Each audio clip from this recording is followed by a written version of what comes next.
The government is officially in its longest shutdown in U.S. history at 36 days. Democrats sweep in all pivotal elections this year. Thousands of peaches are being recalled across the nation due to listeria contamination. Nearly 42 million Americans have gone without SNAP benefits for 6 days. Welcome to Woo TV. I'm Alexis Hilton, and this is Allison Padula.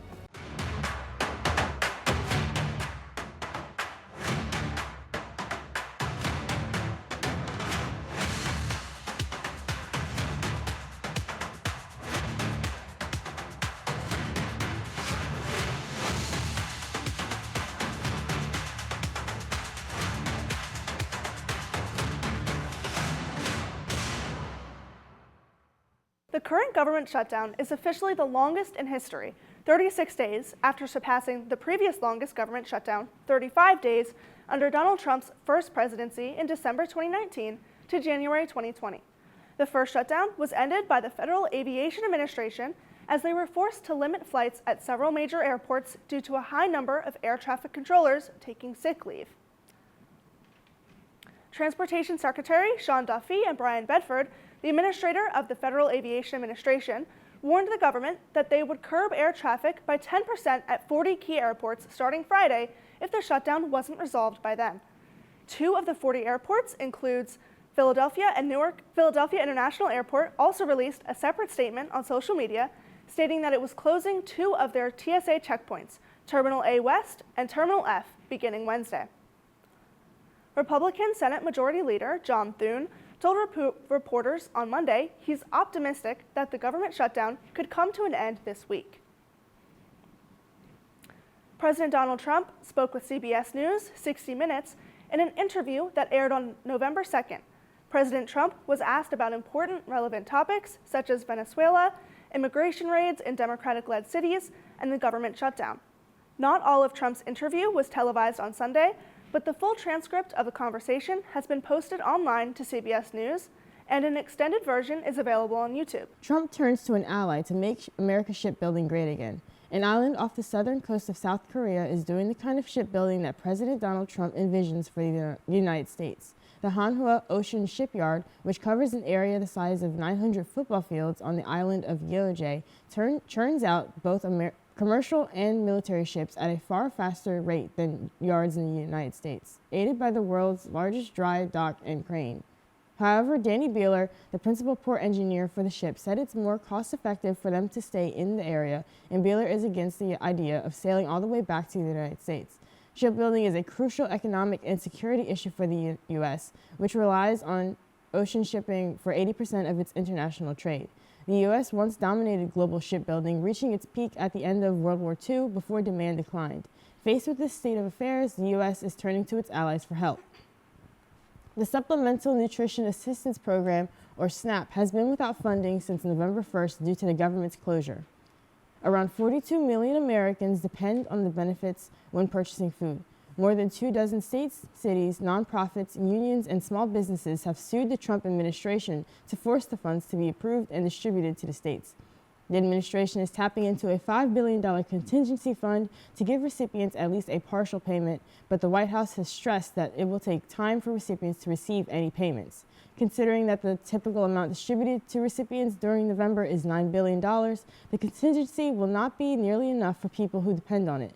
Governor Josh Shapiro announced new state funding for food banks across Pennsylvania.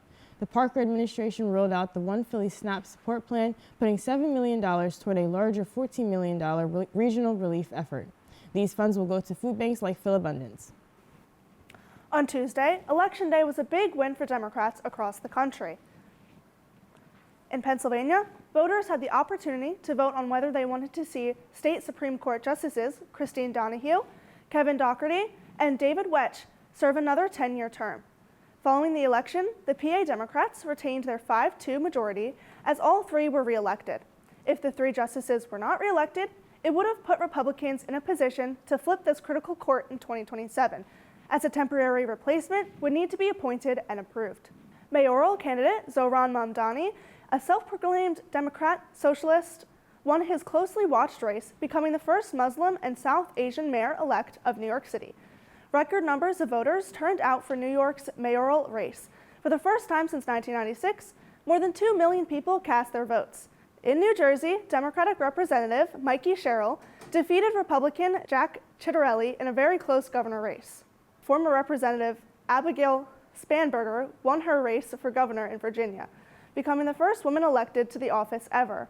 And in California, voters passed Proposition 50 in favor of congressional redistricting as a direct response to the Texas partisan redistricting. On Sunday, the International Space Station celebrated its 25th anniversary of its continuous human occupancy. During its time orbiting Earth, the station has hosted 280 different people from 23 different countries. What started as just 2 modules, 1 American and 1 Russian, has grown into the biggest and most successful collaboration between nations. Thousands of peaches are being recalled due to potential listeria contamination. Moonlight Companies voluntarily recalled certain fresh California-grown yellow and white peaches sold nationwide. The recall covers conventional peaches distributed from September 16th to October 29th, including individual fruits with PLU stickers 4401 or 4044, as well as multi-packs under the Moonlight and Kroger brands. Listeria can have fatal effects on young children, frail, or elderly people. Symptoms typically appear within a few hours to a few days after consuming contaminated food. Consumers with any questions may call Moonlight Companies. With the sun setting earlier in the day, it has been getting cold and fast. Our weather anchor, Gage Grace, is live right now outside Old Main to give you all the details. Thank you so much, Allison. My name is Gage Grace, and welcome to the live weather report. I'm standing outside of Old Main feeling the chill because it is a crisp 50 degrees. You'll hear more about that with the weekly weather forecast at the Weather Center with Jaden Crutchfield. But for now, let's go to sports with Anthony Fedeli. Welcome back to the Sports Desk. Eagles make some big moves, Sixers start hot, and the Union find themselves in the conference semifinal. All of that and more after this quick commercial break. Stay tuned. Wherever you go at Widener, you've always got your pride. Everywhere you go, and behind everything you do. And before you know it, you are working in your field, realizing your life's ambitions before you even leave Widener. If you have a dream, come join us. Widener University. Many roars, one pride.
Welcome back to the Sports Desk. I'm Anthony Fedeli.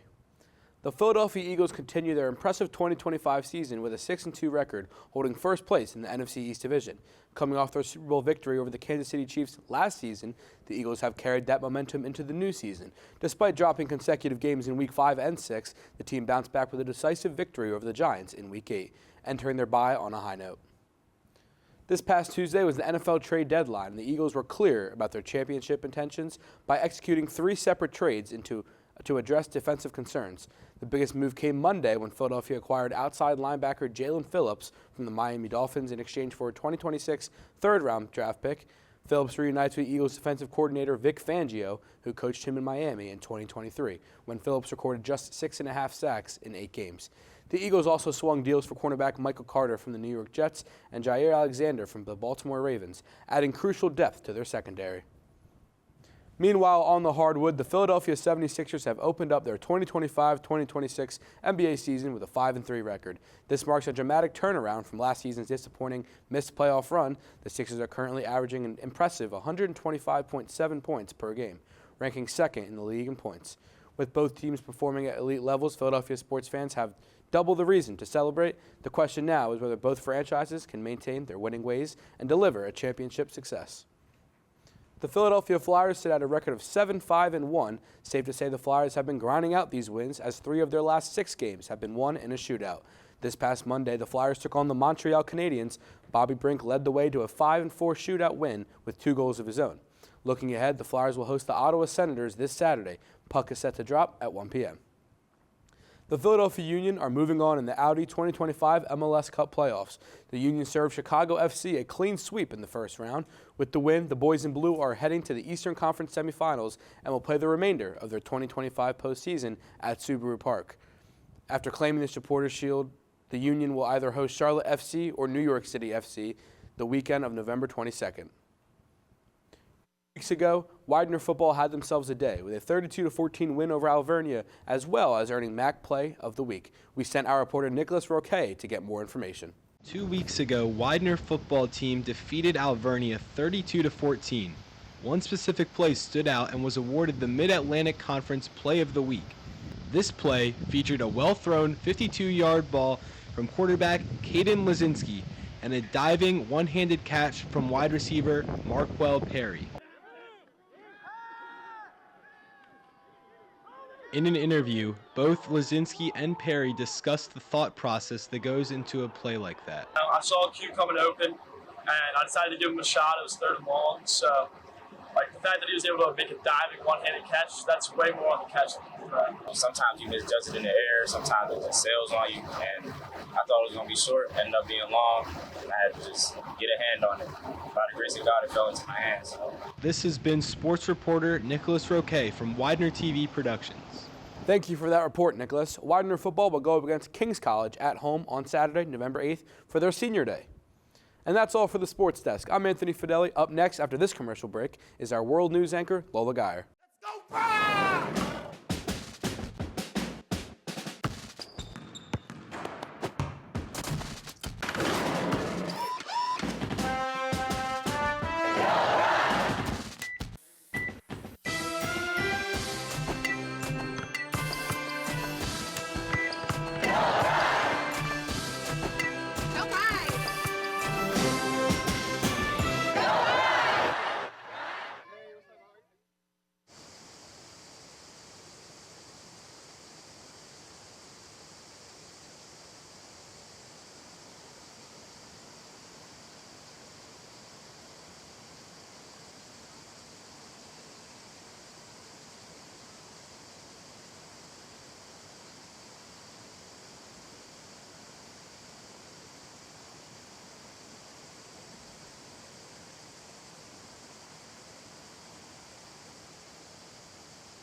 Thanks, Anthony, and welcome to World News, where we cover the biggest stories from around the world.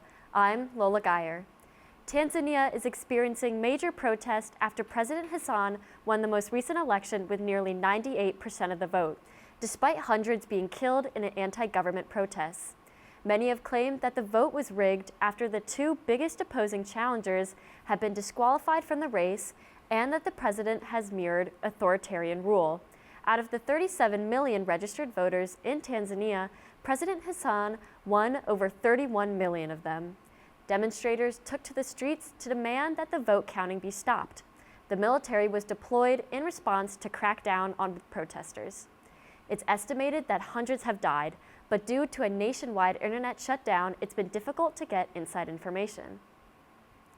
Jamaica is currently tackling the aftermath of their most devastating hurricane in over 170 years. The record-setting Category 5 Hurricane Melissa made landfall on the western part of Jamaica, killing at least 32 people. Thousands of buildings were leveled by winds as strong as 185 miles per hour and flooding up to 13 feet, trapping several families in their homes. Many are still without electricity and have been placed in shelters. The government is working alongside charities, NGOs, and foreign governments such as the U.S. to rebuild infrastructure and conduct food drops and medical airlifts to the hardest hit communities. 2 suspects have been arrested and have admitted to the involvement in the Louvre jewelry heist, where a group of thieves stole 8 pieces from the Louvre Museum, estimated to cost up to $102 million. Another 2 have also been arrested for their suspected involvement, totaling 4 suspects charged, ranging in age and occupation. One suspect, a 34-year-old former garbage collector, was arrested at an airport in Paris as they're about to board a flight to Algeria with a one-way ticket.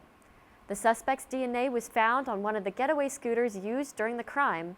Despite the 4 people being detained, the jewels are not yet in the government's possession as more investigation is to be conducted. That's all for now.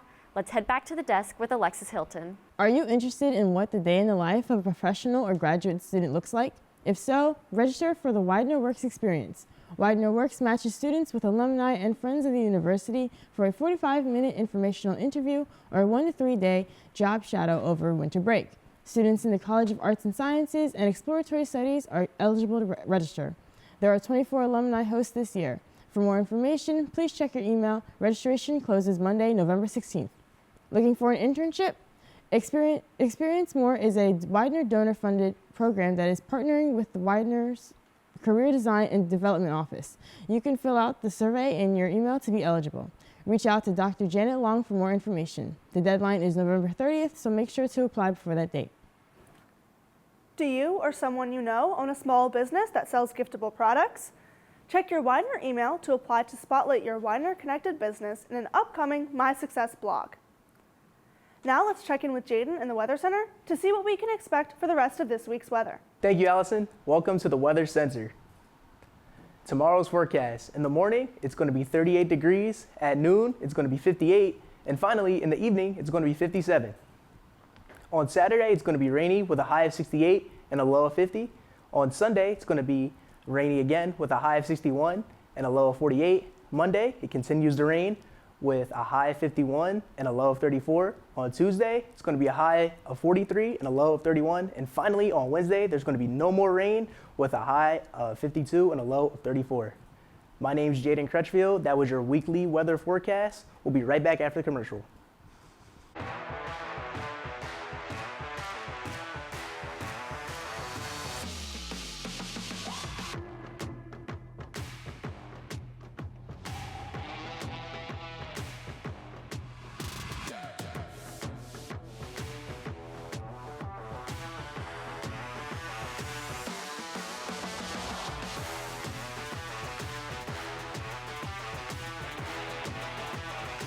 Last Thursday, Widener students, part of the Public Relations Student Society of America, hosted their 9th annual Strut Your Mutt, a dog Halloween contest.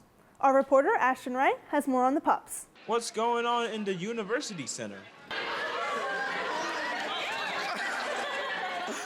It's only the joyful bark and playful nature of man's best friend, dressed in costumes.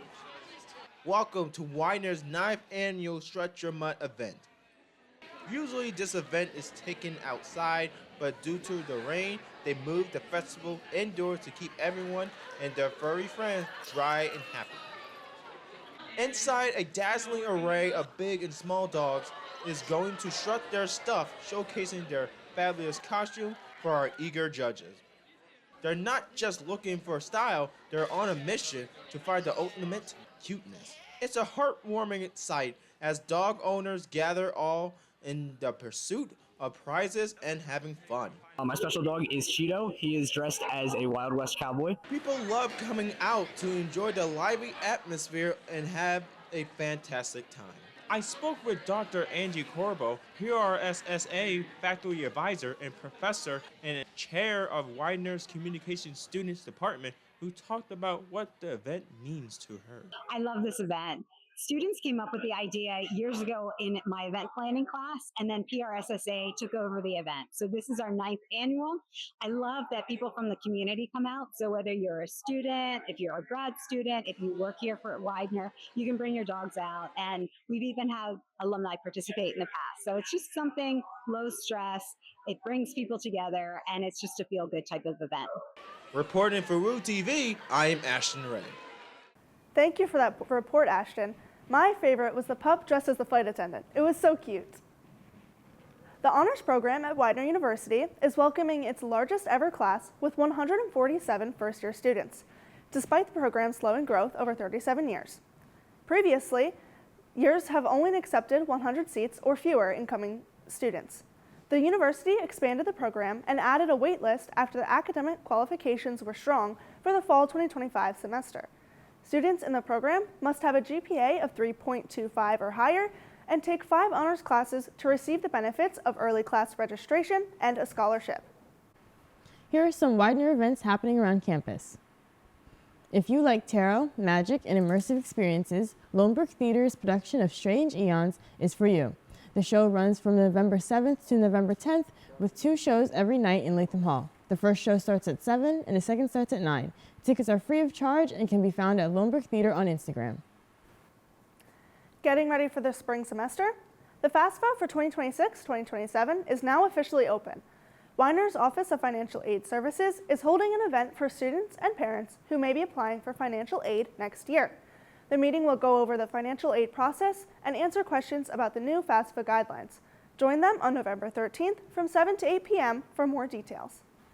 The Office of Student Engagement is holding its annual Inspire Leadership Conference on Sunday, November 16th from 1 p.m. to 5 p.m. in the University Center, Alumni Hall, and Latham Hall. The event, with the theme Operation Leadership, Guiding the Team Without Setting Off Alarms, will provide student leaders with an opportunity to sharpen their leadership skills. Those interested in presenting are encouraged to submit their proposal for 45 to 50-minute educational lessons, interactive workshops, or facilitated discussions by 5 p.m. Friday, November 7th. For more information and the link to submit proposals, check your Widener email. Our very own Pride Pack dance team is heading to the NBA. Join them as they perform at the halftime for the 76ers versus Atlanta Hawks game on February 19th at 7 p.m. Tickets are on sale now, and each ticket purchase directly supports the team. For more information, please reach out to them at woopridepacdanceteam@gmail.com or DM them on Instagram at Widener_PridePack. Thank you for watching this episode of Woo TV. For Gage, Grace, Jaden, Crutchfield, Anthony Fedeli, Lola Geyer, Alexis, Hilton, and all the behind-the-scenes crew, I'm Allison, Padula. Good night.